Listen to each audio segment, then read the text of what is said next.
Welcome back. Welcome back to Memoir Freak.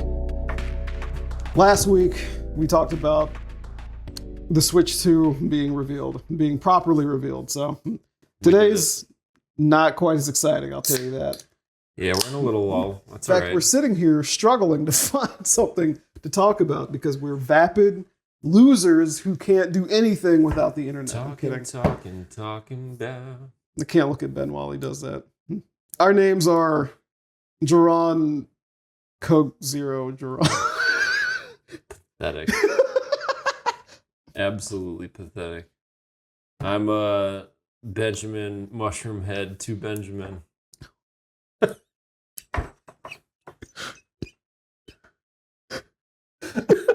Why Mushroom Head? Why the fuck did you say Mushroom Head? It's funny because that's actually not what I meant to say. I was thinking of The Last of Us. Stupid idiot. Mushroom Head? So you meant to try to make, like, say something, reference like the clickers and shit. One of the fucking weird, like, sporehead dudes. Mushroom Head. Fucking oops. Family Holy friendly. shit, that was really bad, dude. That was the shittiest one you've ever said. Oh my fucking god. That's what I headshot in the mushroom heads in Last of Us 2. Forget The Last of Us. I don't know what the fuck you're trying to say. Fucking alright. Fucking Last of Us Season 3 is happening. Because Season 2 is only going to be half the game. Yeah, it's not going to get to the end of the I think they the said second that, though. game. I think they said they were going to have it be like a longer. Well, I hope they don't Draw it stretch out. it too hard. I hope their intent is by highlighting a lot of the other characters that are in the fucking... Which there are a environment. lot. You know, Yeah. I think that's almost like the second game almost feels like it's too centrally focused And for the world that they've expanded that they've upon. created, yeah. I think, it's a perfect chance to give, what's her name, more, what the fuck's her name? Dinah? No. No. What the Who are you fuck? talking about? What's her Ellie? name? No, not Ellie. The other one. Oh. Well, I mean, the game is 50% Abby. Abby, that's her name. Yeah. The game's 50% Abby, and I think they need time to actually establish Abby for a show.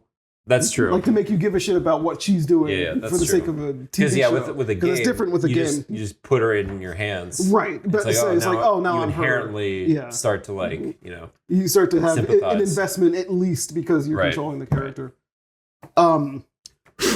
That's not to say that works with every fucking game or anything, but there's a distracting dog hair on the screen. Yep. Not that I should be looking at the screen, but that's just how I do this. I can't look Ben in the face because he says shit like Mushroom Head. Fucking weirdo. But look, I will say the best episodes in the first season were the ones that were not even related to the game. So I know they really highlighted a bunch of other characters. yeah, and I feel people- pretty good about that decision just because Craig Mazin is a really good showrunner, and I think just trying to like tie his hands behind his back too much to the source material source is actually material, kind of whatever. Source material is also like controversial enough as it is. It's not like he has to like strictly stick I to understand it what you mean. and all that fucking shit. I think for the sake of an adaptation, there's no reason to stick that close Right, to exactly. it. And it's one of the reasons That's why kind of what I'm getting at. Yeah. it's one of the reasons why I don't remember. Oh, is this? Do I need to take this too? Oh no, I said I didn't need it. Right. But at the same time, I might need it. I don't think about it. No, I don't need it because this. As long as your USB-C port because I is high speed, like 3.0. Let me borrow it. Yeah, Anyway. just take it. I have 3. Okay. The Oh, it's Ukraine. Funny. Sorry for That's the gonna get expensive too. detour. But yeah, no, fucking like adaptations. I think we've talked about it before. But if you stick too fucking close, it's you kind of lose the point of it, in my opinion. And like Devil May Cry, that show just came out last week. Yeah, there you go. That's an adaptation of Devil May Cry as a Franchise. animated series, and it's not at all like Devil May Cry. Like, it's nothing like 1. It has some references to 2. It's the most like 3, but barely. Just like vibe-wise? Yeah, sort of. Just like timeline, thinking of where Dante is in his life and where that game takes place in his life. I see. Those are kind of aligned, especially with where one of the characters he meets is. But in general, the show could just remove all the Devil May Cry stuff and it would still be fine as its own thing. Yeah. You could just rename everything and it would still be the same story, which I think is perfectly fine because I can't expect people who... I don't really expect people who watch the show to jump to Devil May Cry and be able to like get the same kind of enjoyment out of it. But at the same time, I think someone who enjoys Devil May Cry can watch the show and appreciate it more as its own thing that acknowledges the games and the Capcom universe at large. There's a lot of stuff in there that actually references other Capcom shit. Is it kind of like fucking Captain Laserhawk in that way? Almost. It's more like Captain Laserhawk makes characters out of all that stuff and uses them in completely different ways. Uses them in completely different ways, but kind of acknowledges it's weird to see them together, especially Rayman. It's like meta to a degree. Yeah, the Rayman shit is really good. Yeah. I do still recommend that shit to people. That show is like really good. Yeah, I think it's a good use of characters in a way that's like you'll never get in like a video game about them. Exactly. I think that properly uses the characters and like the IP that it's referencing in a way that's less, it doesn't put those IP on a pedestal in any way. Yeah. It makes you engage with them, but you see them as a tendril from something. They could, again, still be their own thing.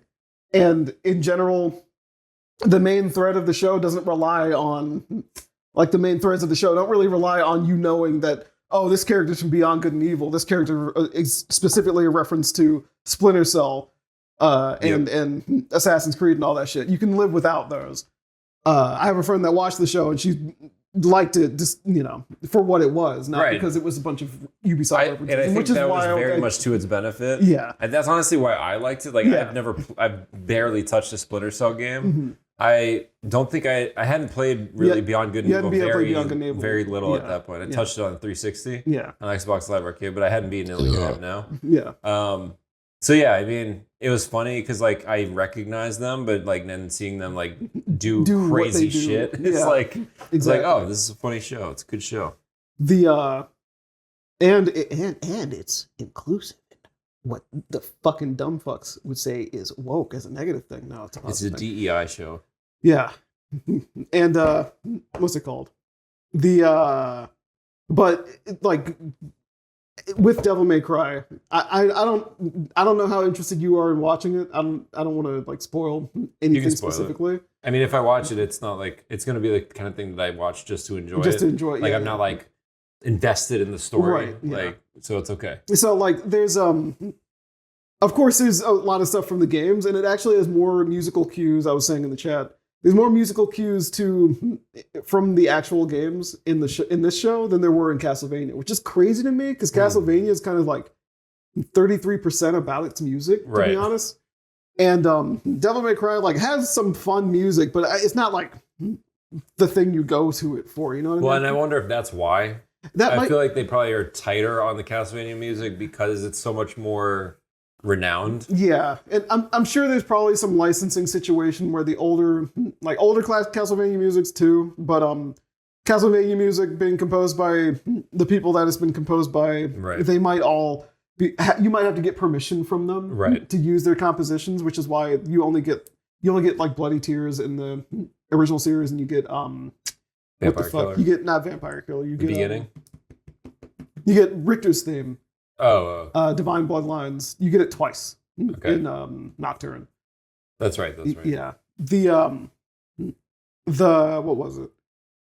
In like Devil May Cry, you get music from DMC 5, you get music from DMC 3, and you get the fucking crazy soundtrack of the fucking Limp Bizkit being the intro theme. There's a new Evanescence song in there.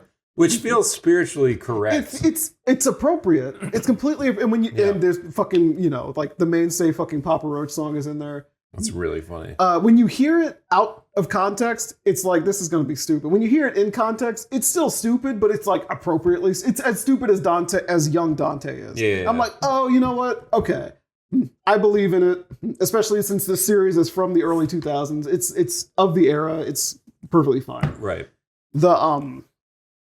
And there's going to the Capcom shit. There's stuff that's integrated properly into the lore. Like there's the name, the hell that's in the show has a different name, like has a real name that they expressly say, and that it's the same place as that they use in Darkstalkers and Ghosts and Ghouls. Oh, or Ghouls and whatever you want to call it. That's funny. The like they're called Darkcom. They're like a mercenary force that's meant to deal with the demons. Yeah, I've heard of that. I mentioned this in the chat too. They're actually dressed like Captain Commando. Oh, that's funny. From the Capcom beat 'em up. Yeah. So it's like some of them. One of them actually kind of looks like Captain Commando with black hair. It's like, oh, that's him. Okay. Yeah. They're doing the thing. Yeah, and then there's the less significant stuff is like there's a Mega Man toy. Right. Raccoon City gets brought up directly. That's funny. Like as a place that exists in the same universe. Enzo is in the show, and Enzo is a character that was made from with like documentation from Devil May Cry story and then used in the manga. And that character Enzo is also used for Bayonetta.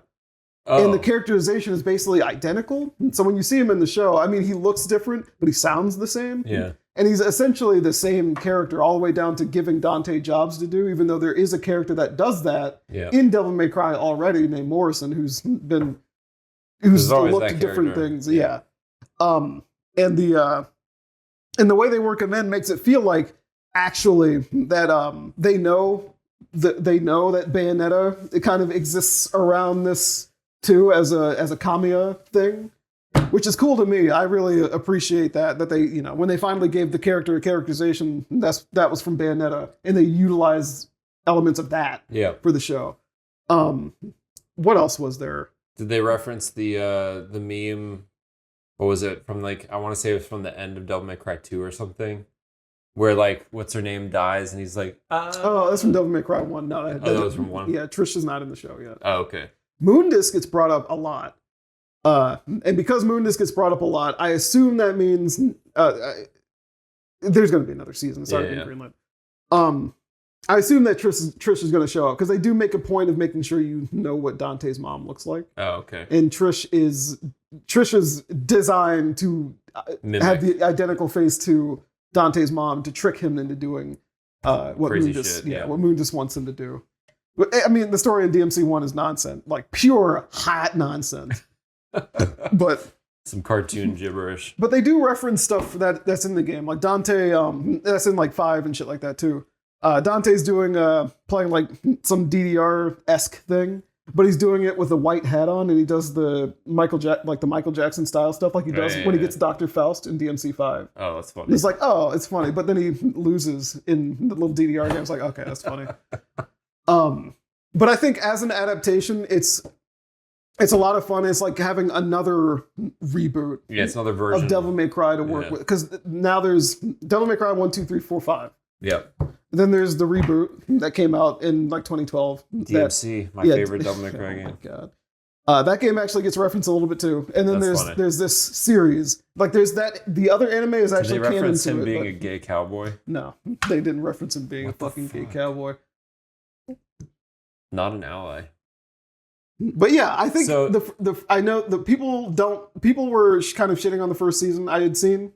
And like this first season that just came out. Yeah, and then there was another set of people that are like, oh, it's a lot of fun. And I'm on the it's a lot of fun side. Especially as someone who likes Devil May Cry. It seems like Devil May Cry has always been like corny. Yes, corny. Yes, corny. It's corny.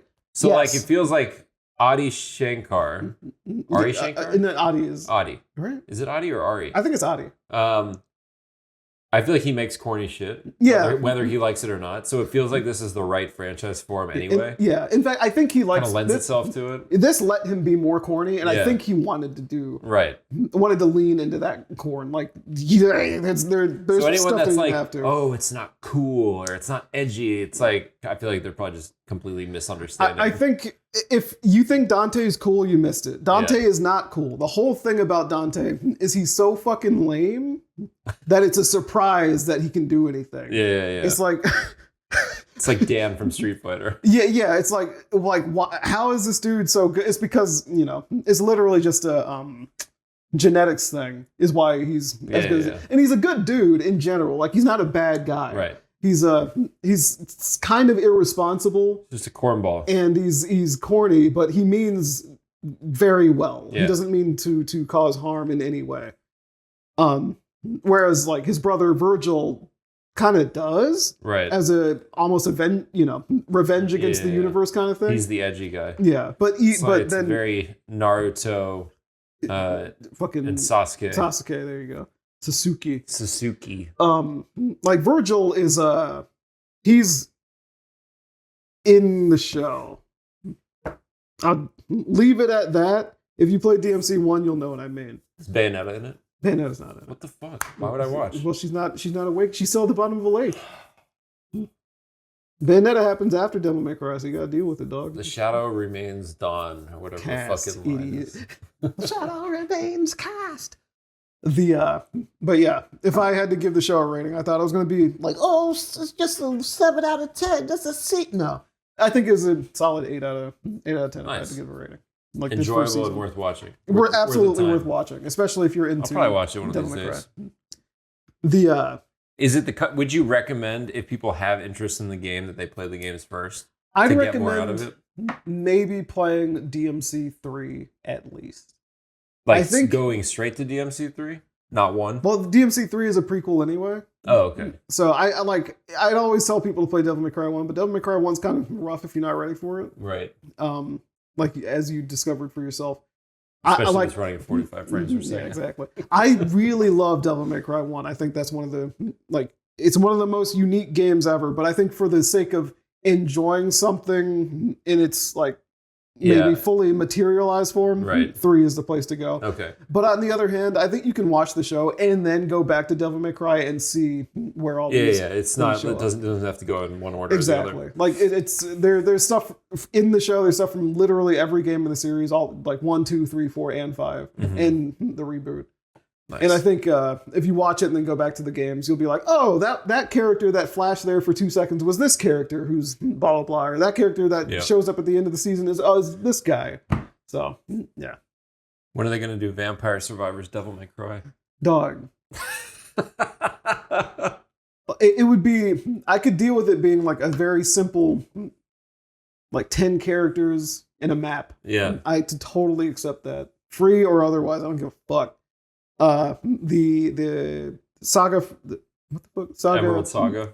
So it's Saga Emerald Beyond. Yeah, whatever the fucking name the crossover for Vampire Survivors. I haven't gotten to touch it yet, but that's crazy. That Square Enix is just the fact. Square Enix is like, here's a franchise. It's not our. It's not a flagship by any means, but let's see what you can do with it. And this Final happened. Fantasy Vampire Survivor.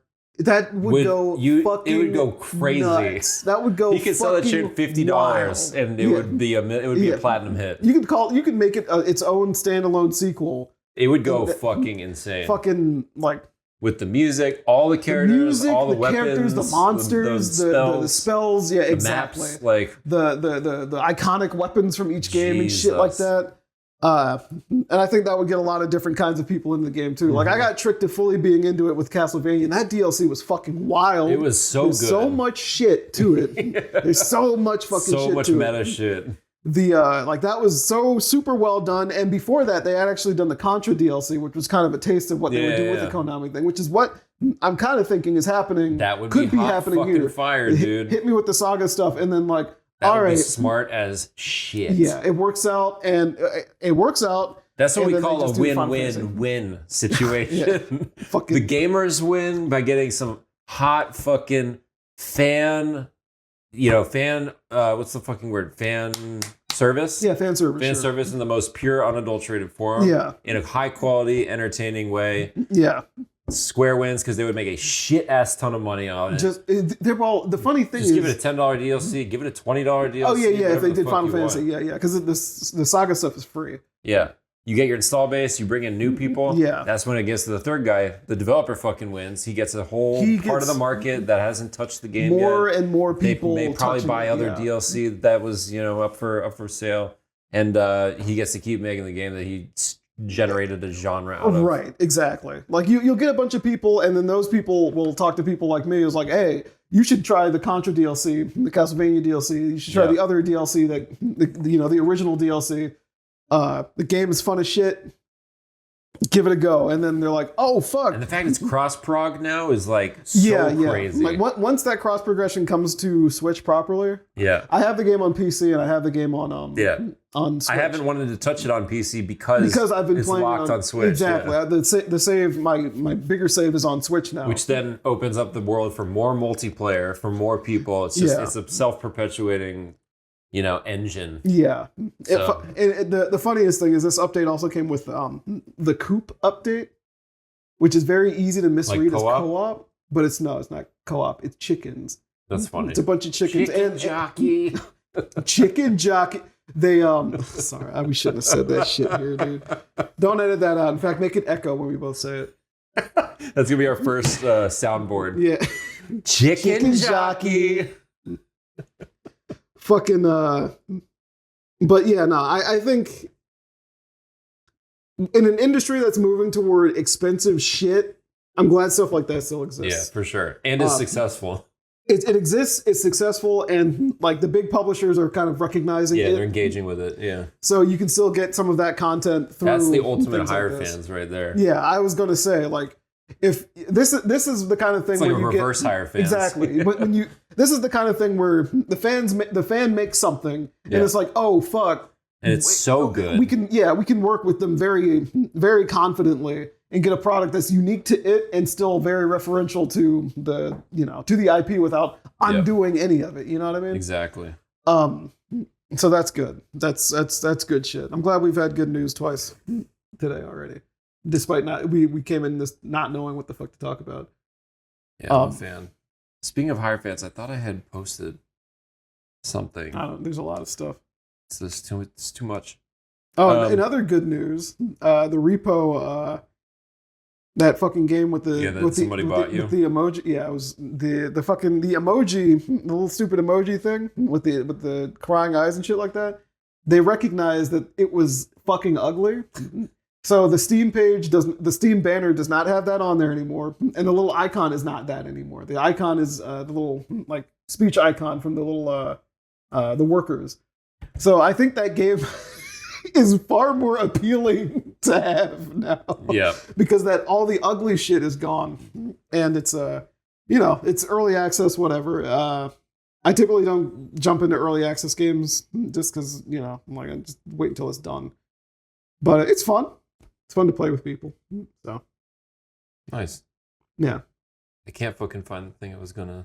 Yeah, I'll stall out for you a little bit. What else? It's fine. In other news, continuing the idea that like Digital Foundry literally continues to destroy gaming discourse. Yeah, Yeah. The most recent thing being like they're literally just analyzing footage. And now, like, there's a wildfire of people being like, it's only as powerful as the base PS4. And, like, in a way that, people get upset by for some reason. Yeah. And also something that's completely unverified and doesn't even make sense when you look at some of the things. Like, Cyberpunk literally was not supported on the PS4. They cut the cord because it doesn't work right. Now it runs like really well. Yeah, like it runs fine on Switch now, 2. Base PS4 didn't have DLSS or anything like that. Right, but it's like, it has no access to that kind of. And that's the perfect example of why it's not a base PS4. It's using completely different technology. Yeah. Oh my god. The fucking, I think the discourse around video games now is completely fucked. I think it's full of information that is being fed to people who don't have the critical thinking skills to parse it. Yeah. And instead of being like, oh, this is based on literally trailers from a stream, they don't have direct feed footage or direct feed gameplay. They are detail oriented to the sense that like they can instantly identify the lighting differences. Right. Across versions of games. Yeah. So it's like all power to them. It still doesn't mean anything because it's a completely new version exactly something compiled for a completely different hardware stack. Exactly. I think a lot of people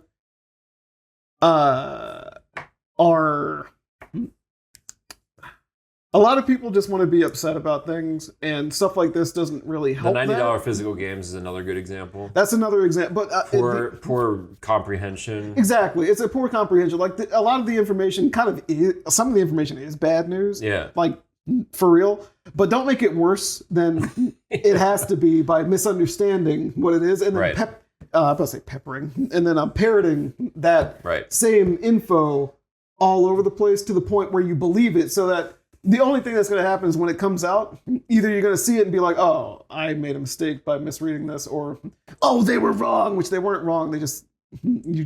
People love to be offended. Made a mistake or whatever, and that mistake seeded out to everything. People love to self-perpetuate their outrage. Yeah, and like, I don't even want to make it sound this way, but a lot of people want to be a victim for no reason. Yeah, and no, a lot of there's like that's the whole thing. Not to get too into like the whole world, situation right now. Yeah. But like, I'm believing more and more in that theory that like, if there isn't actual, like, if you're living a good life culturally, if like a good life is being had by a lot of people, like people can't like handle it. Yeah, like they need something to struggle there's against. Some people that can't handle it, and there's a lot of people that can't handle it. There's a certain subset of people, you know what I'm talking about. There's a lot of people really can't, will handle it to the point where they'll cause complete destruction. I think it goes honestly past.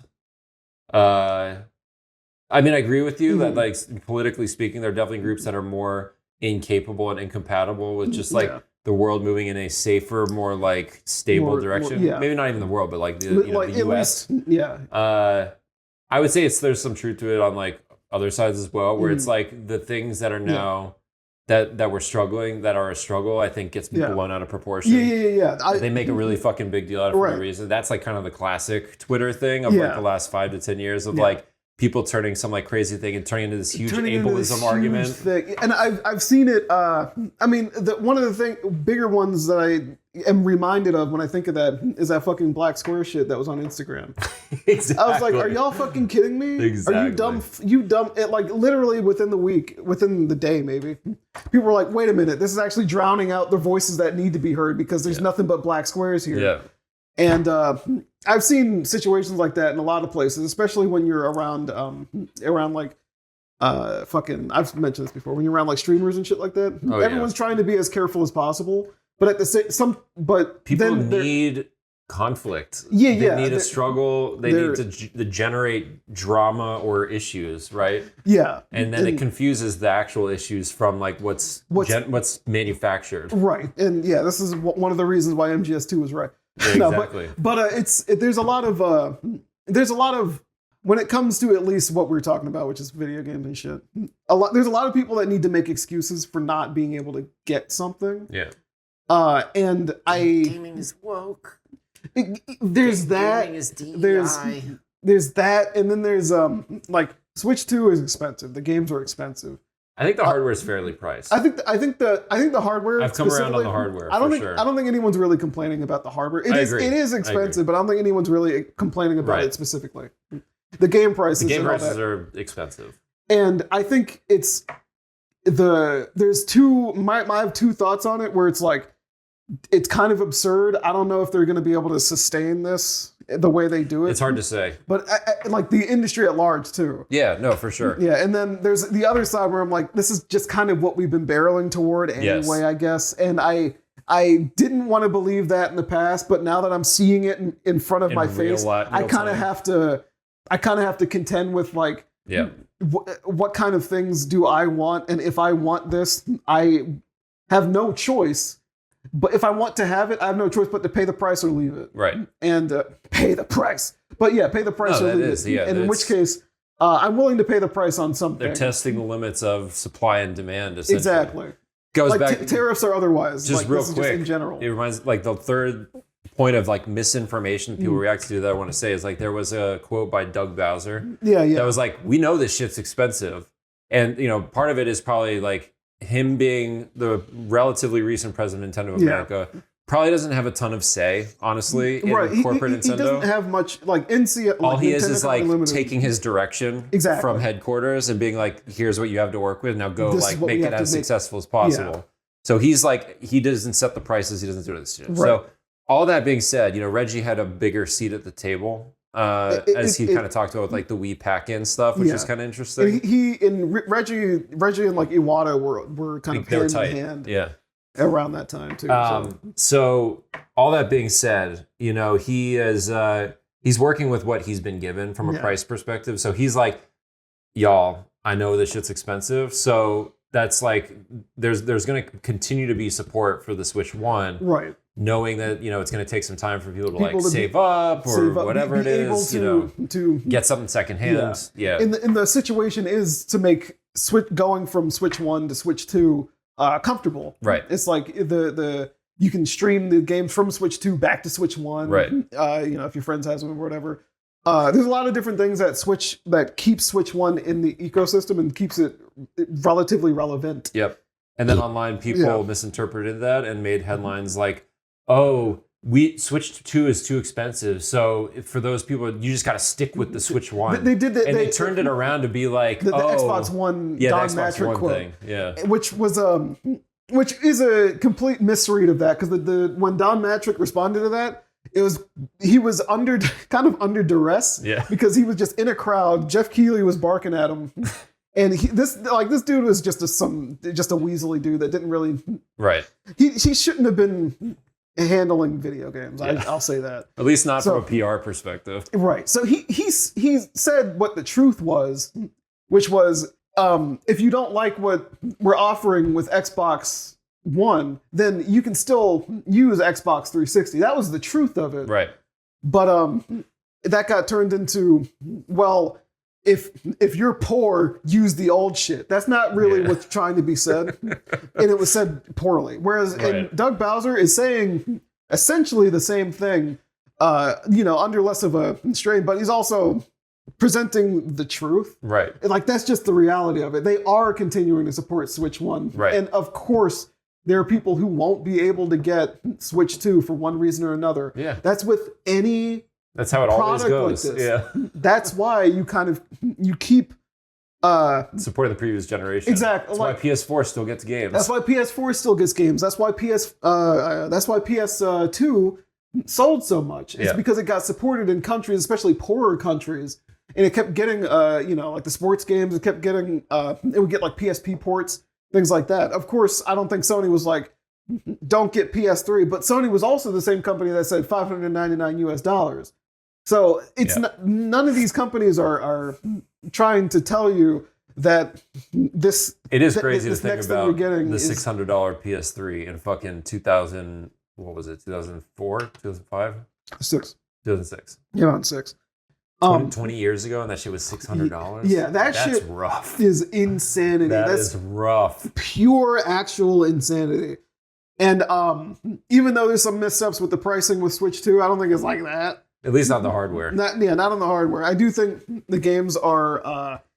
I think I mentioned my logic. Not cheap. Maybe not on recording, but I think I understand what the logic is. Again, I think the fact that we don't have Iwata, we don't have Reggie, there's not as much voice to push back from a consumer perspective. Right. Yeah. It's more like a Nintendo protecting itself and people thinking from like the value of that we're creating that we value. Yeah, exactly.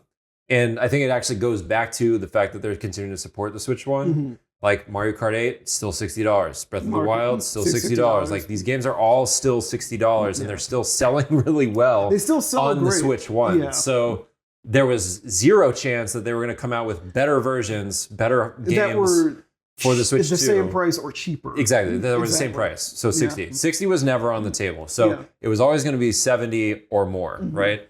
So what I think that they're doing is they looked at the types of games and versions that they're releasing, and that's where they're starting to draw. They're like financially drawing the line. Where, this is where 70 is going to be for either smaller games or games that are upgrades, like just pure upgrades. So Breath of the Wild, Tears of the Kingdom, with all the enhancements we're doing, the Nintendo Switch 2 version, $70. Metro Prime 4, $70. Donkey Kong Bonanza, $70. $70, yeah. And then now that they've got the $70 price point, the the second tier that you're going to see more occasionally is similar to what they did for Tears of the Kingdom on Switch 1, which is going to be the $10 more premium price. True first party flagship Mario Kart, Blue Ocean, Mario 3D, evergreen games. Exactly. Yeah. The next Mario 3D game is going to be $80. Yeah. The next Zelda game is going to be $80. That's guaranteed, patently going to be $80. Unless something changes probably radically. Not going to be more than that, though. Yeah, Pokemon might be $80. Pokemon being $80 would be insanity, but they could do it. But they could. Fucked. They could. Dude, people still buy like the weird dual packs, which is the shit that does not make any sense to me. Unless you're giving it to two people. But there's digital shit that's like back on Switch 1 when it was tied to your one account for one person, you buy a dual pack and get like both games for one account. What is the point? Why are you doing this to yourself? Yeah. That's just like, we can make money. That's truly greed motivated with no other thought excuse. Behind it. Yeah. So on the price, I was reading some information. Apparently, the sentiment about it came up in like Japanese corners of Japanese corners of the internet. Yep. And what did come up with a comparison to gacha games. And interesting. What ended up happening were there were parents that were like, I'd much rather spend $80. I'm more comfortable spending $80 so my kid can play Mario Kart than letting them have a phone free reign to a gacha game. I mean, that's 100% too. And I think I think two things can be true though. Yeah, exactly. It's an interesting perspective, which makes me think it's not gonna be as big of like a fucking belly flop immediately as I kind of assumed it was. And I know Nintendo really does focus on Japan, even though it's not their biggest market, it's their home market. And they kind of dominate it right now. And I don't think that's actually going to change. I think they're going to be the main console and then PC. Right. I know Steam Deck is getting over there too, like starting to penetrate over there. But Steam Deck, they don't make enough of them yet. Steam Deck is never. I just don't think. I think you made the point a while ago where it's like the mere fact that the Switch just works is alone always going to make it more successful in consoles in general. Yeah. I would just say more successful, like straight up. Yeah. The Wii U is more successful than the Steam Deck. Like, it's just the reality of it. Truly, it actually is. Yeah. I don't think in the same time period, but no, we're not quite done. Yeah, the Steam Deck hasn't been out for as many years, but it's not. It's actually not. It's not on pace. It's not on pace. Yeah. It's the nature of a handheld PC. It's a hobbyist tinkering gadget. It's not meant for giving to your 5-year-old, Right. Yeah, you're not, you can let a kid like use it, but I don't think you let them have one, You wouldn't give it to them unopened. Yeah. There you go. Exactly. Like what you were saying with going back to the whole digital foundry thing, I feel like there was a point you were driving to. We kind of zigzagged around. We kind of talked about just like the misinformation and the thing we're talking about. The one other article that I thought was super interesting, it's kind of related to Digital Foundry, but not really, just in the sense of like people that know what they're talking about commenting on stuff. It was the video of the guy talking about backwards compatibility. Oh, fucking MVG. Yeah, MVG. Mm-hmm. Who's like worked closely on the hardware and doing all that kind of thing. I thought that was a pretty interesting video. And I did not expect that reality. I mean, I kind of knew it from what we talked about, but hearing him kind of break it down made it more understandable. Yeah. Which is that the Switch 2 is not natively backwards compatible with the Switch 1. The hardware is not the same. And that's the first time that's been the case for a long time. Right. Since GameCube. Right? GameCube is totally different than N64, but they didn't even try backwards compatibility. Yeah, that was the last time that the backwards compatibility was not hardware based. But, they basically didn't have backwards compatibility. Yeah, there just wasn't any. So they wrote a Switch 1 emulator or a translation layer, kind of like we talked about likening to Proton. Yeah, Proton for Windows games. For Windows games on Steam Deck. A light translation layer for Switch 1 games that seems to have a high efficacy rate. Yeah. But, time will tell. There's a bunch that are not fully tested yet, so they're not like confirming. And there's like, at least with first party games, my assumption is that they will kind of make definitely be the priority. They'll dial in sort of some customization so that things work I imagine there will be supposed to or better. I imagine there will be some boost mode type situation, yeah, exactly. like PS4 and PS5 games. Like handheld mode for all of these games will need to at least not need to, but some of them I'm sure will be 1080p. Yeah, in the handheld mode and in dock mode. Right.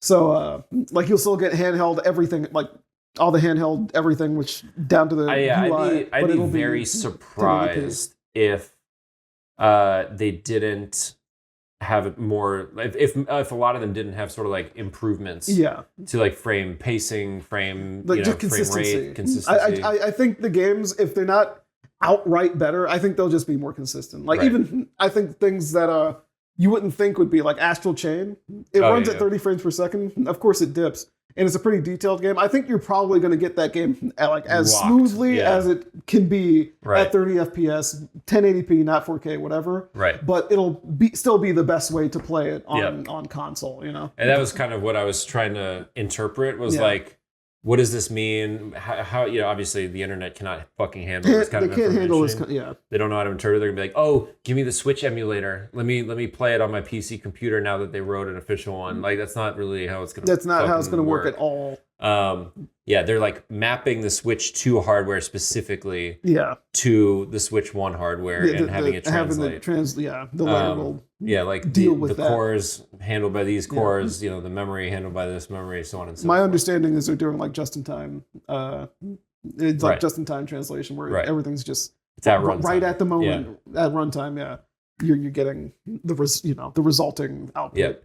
So, that also makes the pricing of the upgrades more understandable as well, where it's like the quote unquote free upgrades are quite literally just them like having a slightly more optimized emulation layer. Yeah. Like they're not actually changing any of the code, but like they're acknowledging the fact that, hey, this has been fully tested and optimized as much as possible for Switch 2 without cracking open the hood. Yeah, like on your Switch 2, we flipped the switches, the proper switches to, like, pun not intended, flip the switches to make this game run as good or better than you expect it to. Right.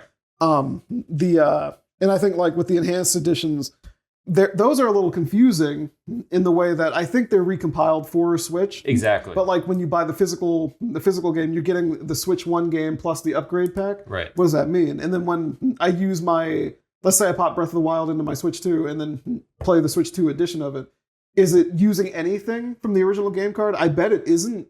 I bet it's just using it as a key to say, hey, you have Breath of the Wild, so you can play Switch 2 edition. That would be kind of annoying just because you'd have to re-download the entire game. Yeah, you'd have to install the entire game. And granted, I think we're moving into a period where that's just going to have to be the way it is for a lot of things. Yeah. So, I mean, fortunately, one of the silver linings of the Switch being an underpowered tiny little cell phone is the games are tiny in comparison. Tiny little optimized games. Yeah. It means that the games themselves are super optimized and they're only going to get better. Yeah, that process, that like situation is only going to improve unless they do something crazy and just stop compressing anything. Yeah, I'm excited. I did see some like crazy cope for the Mario Kart price. Like, I bet it's going to be $80 because it's actually also the 3D Mario game. You're going to get off your cart and go and play Mario 3D levels. I saw that. I was like, yo. Stupid. That is intensely stupid. It made me laugh though. Like if that was going to be the case, that probably would have been the second thing they showed when that game was on the screen. I think. Well, that they were also like, oh, just wait for the Direct, the Mario Kart.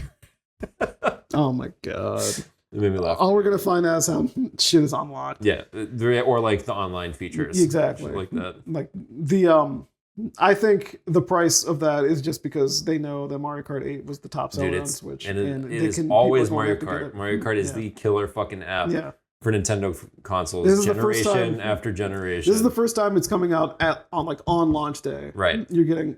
Yeah, this is the first time because Mario Kart 8 Deluxe came out in April. It came out a month after the Switch launched. Yep. Wii U definitely did not launch with it. Yeah, we didn't. Wii U didn't get it for 2 years. Yeah. About like a year and a half. Well, I didn't even get the Wii one though. When did the Wii one come out? What, Wii? Mario Kart Wii? Yeah. That game sucks my weenie, but that came out That came out in 2008. I don't like the way the game looks. Yeah, I don't like how the game looks or feels. I know people love it, but they were just kids when it came out. Granted, I don't really like the way Mario Kart 64 feels either. So that came out a year. That came out a year after. I think Mario Kart 64 is really overrated by people that played it in college and got drunk. Yeah, I like the game, but I think there's better Mario Kart. For sure. Like even just the game after that. Double Dash. I think Double Dash is better. Way more interesting. Yeah, feels better. Right. The thing that I do think Mario Kart 64 captured better than any game until maybe 8 is the battle mode. Oh, the battle mode. Okay, yeah. The battle mode was. The battle modes are pretty fucking sauceless in all the other games. Yeah. There's something special about like Block Fort. You know, and like Block Fort in the tower, and like the way the FOV works in those games of being super limited makes those like more exciting. Yeah, because you don't know what the hell's about to hit you. Not to mention you never have your own screen in those games. In that game, yeah. I hardly Shine Runners in Double Dash was cool, but I hardly remember the battle mode in that game. And then I don't even remember it. And then DS was all about. Like Mario Kart DS was all about the racing, except it had a mission mode, but it was all about the racing online. Yeah, snaking through and through. Mario Kart Wii was kind of the same deal, and then they kind of, I think because people weren't really going for the battle modes, that's why Mario Kart 8, the original game, had such a vapid one. You just kind of raced around the tracks and shot shit at each other. They did that with DLC though. It was pretty cool. Was it DLC or was it the deluxe? It was deluxe. Deluxe had the actual. It was only deluxe that added it. Okay. And even then, because of the way the game is like online, they didn't want anyone to ever be like out. Right. They wanted you playing all the time. Right. So it was more of a score attack than it was like survival. Right. Which, kind of takes the stakes out of it. Yeah. Like it's not unfun, but it's also kind of, you feel like you're not doing anything. Yeah. There's other games coming out though. There's other games coming like I played Croc all the way through 100%. Oh shit, there you go. I liked that game a lot. There's the Marvel. I can't believe how much I liked that game. Yeah, that's crazy.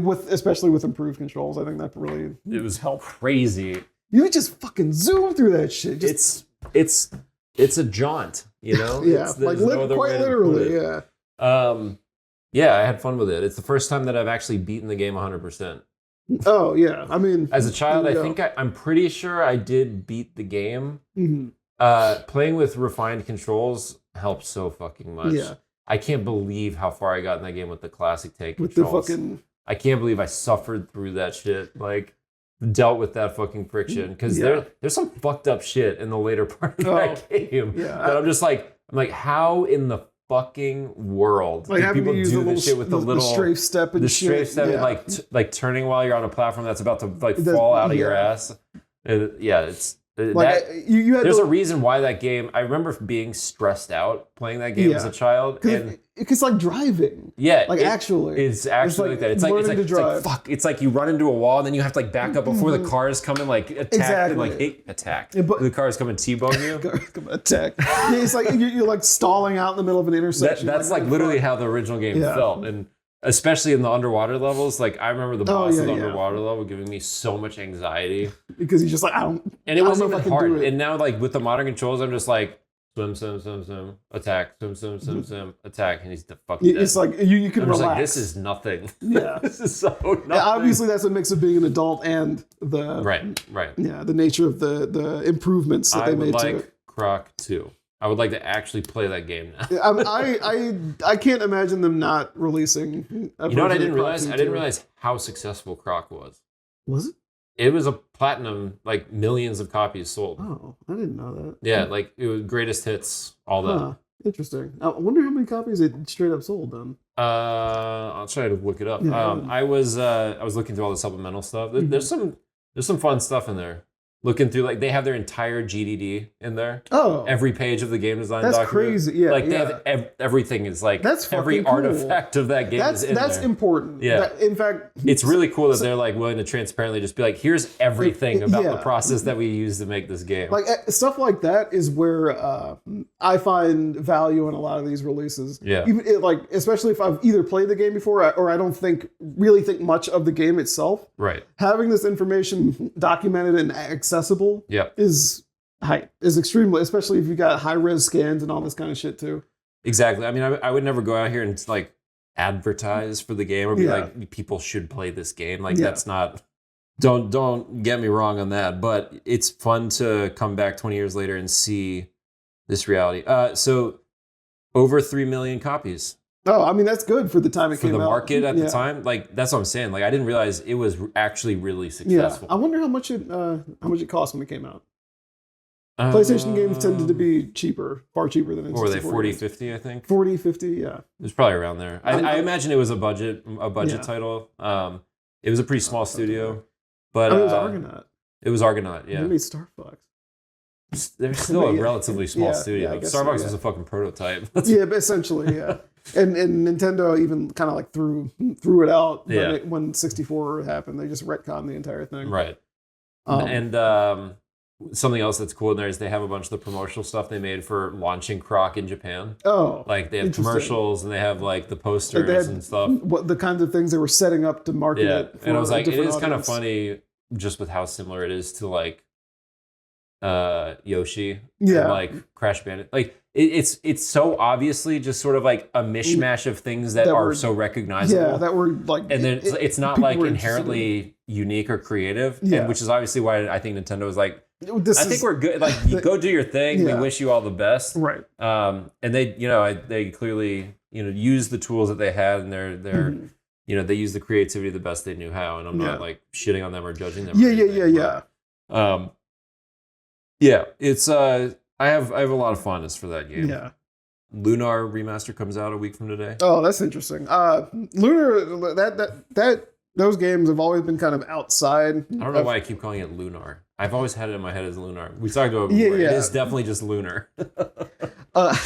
Those games have been like just kind of outside of the bubble of my and Suikoden. Yeah. I see them. I know they exist. I know what they are.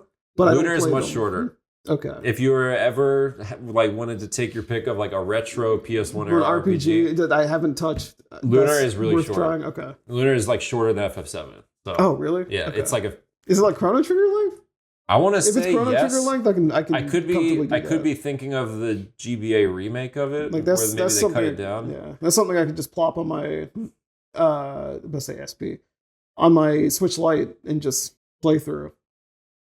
Which I'm kind of pissed I didn't grab my Switch Lite because I 25 hours, 20 to 23. That's hours. Reasonable. That's totally reasonable. 20 to 23 hours. It's like I'm at double that in Xenoblade X, and I feel like I'm nowhere near the end. Dude, so Xenoblade X, monolithic game. Yeah, monolith complete soft. Like there's so much stuff to do, and everything is in the side quests. Yeah, everything is in Affinity quests and the side quests. They put so much work into that game. It's crazy. Yeah. There's that. I'm glad it's There's fucking Claire Obscure Expedition 33. Is there a demo of that coming out? I think there's going to be a demo. Hopefully. I want to try it before I get excited to like. I'm pretty excited for it. Yeah, it looks like a mix of a lot. I just like games. how unique. Yeah. It looks like that alone has kind of got me hooked. Like I want to see another take on modern RPGs. It's a Western take on JRPG stuff that's been coming out in the last like 10 years or so. Right. So that alone is like I'm interested in, and it's only $40. Yeah, that's 45. What I'm saying. Like I want if it looks good and it appears to be pretty short, that's something to give my new PC. There you go. Some work to do. There you go. So a lot of games, and then we're into May, and then Switch 2. Yeah, and then we figure out how we feel about that. I'm getting one. They're not letting me not have one. I'm gonna get one day one. I don't give a fuck. I'll figure it out. Yeah, you and me both. Yeah. All right. I had a Hierophants and I can't fucking find it. I know I posted it somewhere. What was the nature of it? It was like there was a guy who was like grew up as a really big fan of franchise and is now like head of that franchise. Runs the franchise. Yeah. And I'm fucking mad that I can't remember. Try to remember it, and then we'll maybe start with it next time. When is the Turok animated series? It's got to be coming with the reboot. I mean, Universal owns the IP, so it's not out of the question. It's not out of the question. Let's get a Turok world at Universal Studios. There you go. New franchise. I could see a Turok show working. It kind of seems like the kind of thing that needs a show to flesh out its. So it's like flesh out this world that doesn't matter in the game, and like that hardly matters, and like use the animated series to like do funny world building. Granted, I think which I feel like is kind of like what Ark did. They had the Ark TV show. They did have that with Ark. Where's Ark 2? Where's Vin Diesel, man? I think Turok, you would need the comic books, but the games really don't have that much to do with the comics either. Right. And if you had a show or something based on the 3 Turok games to link the first game to the other 2 properly, that'd be cool. That'd be cool. But let's see. I mean, it's getting a new game. Yeah, it is getting a new game, Origins. It's very wild. And I hope that game turns out well. Yeah. It's not. I don't think it's necessarily going to be the same kind of game as the N64 games, at least. But it's going to be co-op, so at least I can convince somebody to. I'm gonna get back to it. Be a Turok with me, After be I one of the Sons of Stone. Xenoblade. Yeah. But okay. Dog, if we don't get Switch 2 upgrade packs for all four of the Xenoblade games on there, of course, plus the DLC. I will empty out my veins in the middle of traffic. Please. I'm not gonna do all that. At least. Even if it's not a specific update, Xenoblade 2... I just need it to hit 60 FIPS. 60 FIPS consistently, and I'm good. 60 FIPS and it give me at least a solid, crisp 1080p's. Yeah. On instead of 2, all the 3, dynamic resolution. Exactly. Scaling. Yeah, especially on 2. 2 really being a launch game. 2 needs it. Yeah, like 2 shouldn't be forgotten. A launch game. Right. They should not forget about 2. Especially with Breath of the Wild getting a Switch 2 edition. Right. I almost feel like that is why they're leading off the Switch 2 editions with Breath of the Wild to be like, listen, we're going back to the beginning. We're gonna take some of that stuff and bring it back up, and we're gonna do it systematically. Yep. But yeah. So. Cool. All right. Let's wrap it up. You like this shit? Give us a like, comment, subscribe. Spotify, iHeartRadio, Google Podcasts, Apple Podcasts, Podbean, and YouTube. There you go. MemoryLeaguePodcast@gmail.com. MemoryLeaguePodcast@gmail.com. Until next time, gamers. All right. Close.